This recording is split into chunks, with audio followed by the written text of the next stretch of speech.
T-minus 30 seconds.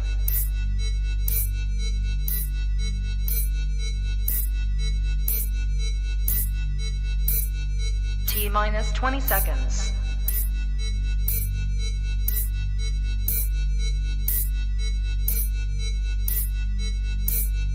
Ten, 9, 8, 7, 6, 5, 4, 3, 2, 1. What's up, everybody? We are here, week 15, almost in the books.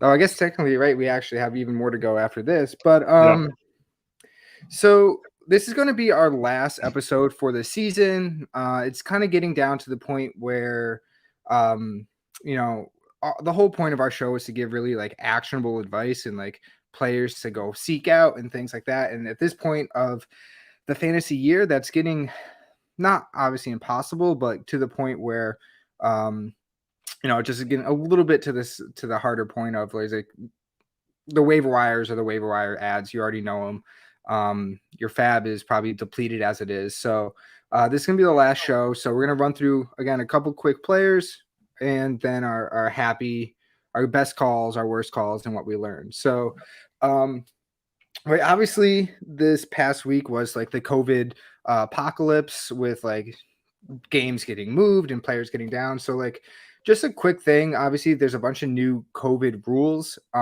just for like the rest of your championship playoffs for the next 2 weeks. You still have to take your 2 tests, but am I choppy, Brian? No, I'm just laughing that you put polymerase chain reaction. You said the scientific term for the PCR. This was a control paste from ESPN. I'm not saying that word. It's still 2 tests to get out of it, but it doesn't have to be 24 hours apart anymore. So far, no one has done that this season, but with the relaxed rules, expect it to be possible. So someone like Austin Eckler, who just popped COVID today, no, he's not on the list anymore. Oh, he's not? No, that was incorrect reporting. I think I saw. Wow, way to sell me out, Brian. But Kelsey. So there's Kelsey, same thing. So again, COVID, we'll see what happens. But to the players, so Craig Reynolds, I'll lead off with Craig Reynolds. Over 100 yards. He's kind of seems like the guy. So we talked about him last week, and it was kind of like, hey, he's a worthwhile dart, especially if you're in the playoffs, and that's going to continue to happen. So, he had a really good game. He's going to be the bell cow, and they have Atlanta and Seattle the next 2 weeks. Not exactly the murderer's row of run defenses. So if you were able to add him or he's still available, really good speculative ad to go and grab and put in your RB2 slot or maybe a deep flex and just let him churn out those yards for you. He is the true 0 RB hero of the year. If he's going to lead people through the playoffs, it's hysterical.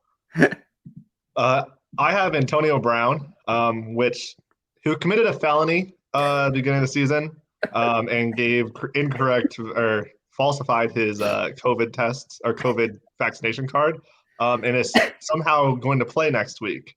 But we can't say that this man is walking into a fantastic situation. Yeah.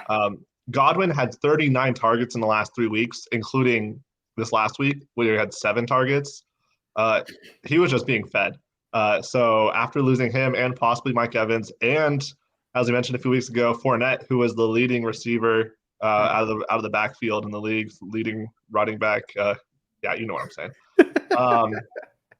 All these targets are gone, and they're all for Antonio Brown, who's just walking into this perfect situation. We know AB can be a wide receiver 1 on a team, and it looks like he's going to anchor like a lot of fantasy teams in the playoffs. Bruce Arians was even quick to say that he's being activated because he knows what situation they're in because that offense looks horrific. I've overpaid. I know I overpaid in several playoff teams. I got him for seconds, a 2023 second several times. I know it's overpaying, but I'm fairly confident he's going to put up at least 15 points. And I'll take that going into the playoffs. And especially for Dynasty, if you're trading 2023s at this point, you have 2 years to make that up. So especially if you're a contender, I love that. And we already saw right last year, the final game of the season, Brady fed Antonio Brown a ton to get him his workout bonuses. Like, it's going to happen now because they have to win. If for any reason you have $0 left, Tyler Johnson might be a very like arbitrage, like cheap version of Antonio Brown. Yeah. Next, Jacoby Myers. This is not because I'm a Patriots fan, but he at this moment he is the lone, I guess, Gunnar Olszewski, but really the lone wide receiver that's healthy. Kendrick Bourne just went on the COVID list. Aguilar knocked out with a concussion. N'Keal Harry also had to get helped off the field. So technically those two guys could be back, but right now Myers is the guy.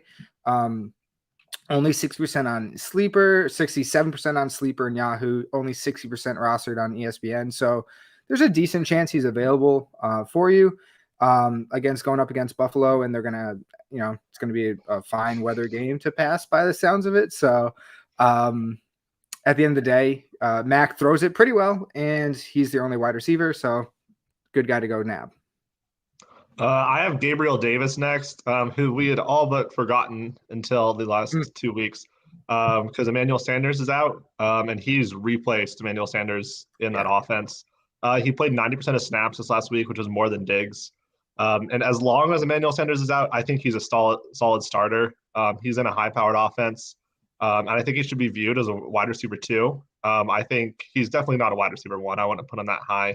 But he's someone that definitely is flex-worthy. And if you're trying to struggle between a few guys this weekend, I think you can be fairly confident in Gabriel Davis. Even though they are going against the Patriots, I think they're going to need to pass, and he's a solid starter. Yeah, Davis. I've always been pretty anti-Davis for a couple of reasons, but it was really only because of the path. And now that his path is there, he looks great. So our quick rapid player reaction. Amon-Ra St. Brown, the past 3 weeks, 12, and 11 targets a game. They are absolutely feeding the man. Right. Dan Campbell, last week or 2 weeks ago, said he's going to be a stud for as long as he wants to be. So they fully bought into that. So it's just honestly really, really great to see. With Nuke gone, the Cardinals, Christian Kirk, AJ Green, Zach Ertz, the Lions game was kind of a weird, dumpy aberration, but like, I don't really care about the whole like vacated targets thing. Like Nuke is gone. They're going to have to keep winning games and going to keep passing. I think all three of them are just like really, really great ads, or not ads at this point, but really great players to have in your roster, in your lineup, because they need to win. And without Nuke there, that's a lot of targets that can be redistributed to those three. Lastly, we talked about Rojo, Ronald McDonald Jones. Can he catch? Who knows? But you're right. Bruce Arians said today it's his time to do what Leonard Fournette did last year. So Keyshawn Vaughn definitely is not. He looked horrible. Yeah, he's bad. I think Gio Bernard's still there, but like no, I'm pretty sure he's on IR, isn't he? Oh, that's right. He did get hurt. Yeah. So yeah, it's Rojo or nothing. So even if he fumbles, I don't think he can get taken off the field. So if you still have any fab left, yeah, good luck, because that could be a massive league winner. Yeah. So I wish you all the luck. All right. Now, to end our show, we just want to do our best picks, our worst pick, and what we learned from doing this, our first year doing this. So, Brian, what do you got? So my best pick is I was predicting that Goddard breakout game when he had like 30 or more points. That was when Gardner Minshew played. But I had been saying for a few weeks with Devontae Smith and Goddard that this is the floor. If they pass at all a little bit more, these guys are going to go off, and Goddard did. So I was playing Goddard everywhere in DFS and on a lot of my teams, and I won pretty much all that week. My worst pick, a quote from our notes from week 7. It can't get much worse for Robbie Anderson. I said that week 7. He had 0 points week 8, and then he had 1.2 points week 9. We were wrong. I was definitely wrong. So it could get worse for Robbie Anderson. It got so bad that we named an award after him. Yeah. And then what I learned is that looking through the notes is there's a lot of players mentioned several times. Yeah. And redraft value is extremely fluid, a lot more fluid than I think players think it is. And so being reactive is both great and painful. For example, we wrote off Antonio Gibson 1 week, and then like 4 weeks later, we were saying he was a buy. So it's really hard to be correct every time. But as long as you're reactive and using metrics that matter, like we look at routes run, snap percentages, and things like that. So as long as you're using usage stats, you're going to make good moves more often than not, but you are going to make bad moves. That's fantasy football. Stuff happens. But just being reactive can be very beneficial. The amount of restraint that Brian just showed for not using air yards, I just want to congratulate you. You saw that. You saw my brain just go air yards. I was like, no. I did. I was waiting for it too, and then you're like, and others, and I'm proud of you. I'm proud of you for that. So for me, my best pick, is on the opposite side of Goddard. So after Ertz's first game in Arizona, I think it was like 355 and 1, like nothing crazy, but I said, hey, these are really, really good addition. I think he was under 60% rostered at that point. And I said, that's a really great add at the tight end position. Since then, he's over 11 points per game. He's a tight end 1 in top half of tight ends. So that worked out really well. And then if you watch the show a lot for like at least half the season, I've been screaming about Elijah Moore being disrespected in fantasy. So if you listened at least while he was healthy, you did pretty well. My worst pick, this was, one was a pretty recent one. A couple of weeks ago, my Titans backfield analysis was let someone else spend their money on Donta Foreman because he's just kind of slow and like not good, and it didn't work out as planned.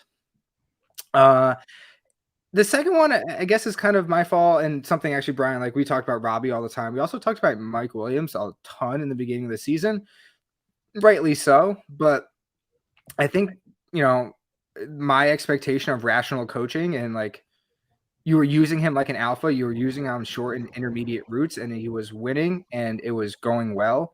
I didn't expect that to stop. I know we have a large body of work of like him being the deep threat and being streaky, but he had a new offensive coordinator and was being used in a new way. So I thought that was going to happen, and it didn't.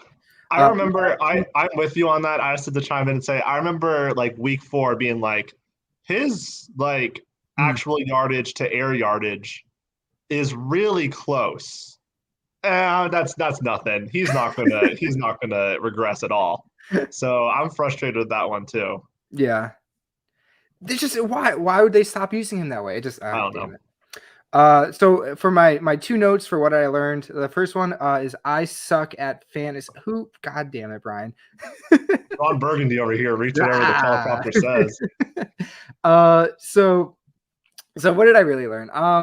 It's very similar to what Brian said. There's a very fine line between overreacting and then holding on too long. So like in week 2, right, the early part of the season, everything was Pollard over Zeke. And I talked about on Twitter and then on the show, like Zeke has the money, like he has the backing from ownership and the coaching. Like, don't fall into this narrative. He's been an RB1. He hasn't been what you wanted, like drafting him probably like 4th or 5th overall, but he's been an RB1. After week 3 and 4, Brian and I talked about like after week 3 or 4, it might be time to bench Allen Robinson. Like he just isn't looking good. And like, you just have to wait for a blow up game, which never happened all season, by the way. Like we were spot on with that. And then for me, like I held on to Cortland Sutton, and I probably a couple weeks longer than frankly I knew, but I didn't want to give up hope. So like Brian said, reading the tea leaves are a huge part of it. You're never going to be 100% right, but like as long as you have like a really good rationalization and understanding of what you're seeing and what you think is going to happen and why, that's really, really where you want to be. So either finding it for yourself or finding people to listen to that have that, could be super helpful. And honestly, if we did the show Monday night versus Thursday or Friday, I don't know how much really would have changed other than like random health stuff. But a lot of our takes, I don't think they were based on just pure gut visceral reaction. There was a lot of thought behind them. Yeah, I think going back to what you were saying about Sutton and Robbie Anderson too, and just like next season, I'm going to try and unclog my roster of a lot of people who I'm waiting for a big game. Mm-hmm. A lot of wide receivers, because there's other people that are more worthwhile. And so I think I'm going to cut rope on a lot more of those guys a lot quicker than I was this last season. Just because if you're waiting for a big game, then you're going to miss the big game. So, but then there are guys like Will Fuller that if a few seasons ago, if you had cut rope, you would have lost out on a fantastic wide receiver. But I think that's more of a rare occurrence than something to look forward to. Yeah, it's always hit and miss, but sometimes if you just get that feeling, just cut bait or trade them. Yeah. Right, try to get some value out of it. But all right, everybody, 16 minutes. So this is actually one of our longer shows. So kudos to us for keeping it pretty tight the whole year through. But so this will be our last show again for this season. But we're going to continue doing stuff over the off season. We'll figure out exactly what that is, but we'll keep doing this as long as you guys keep listening in and enjoying it. So appreciate it all. Have a great holiday season and have a great Christmas and everything else. All right, everybody. Adios. Peace.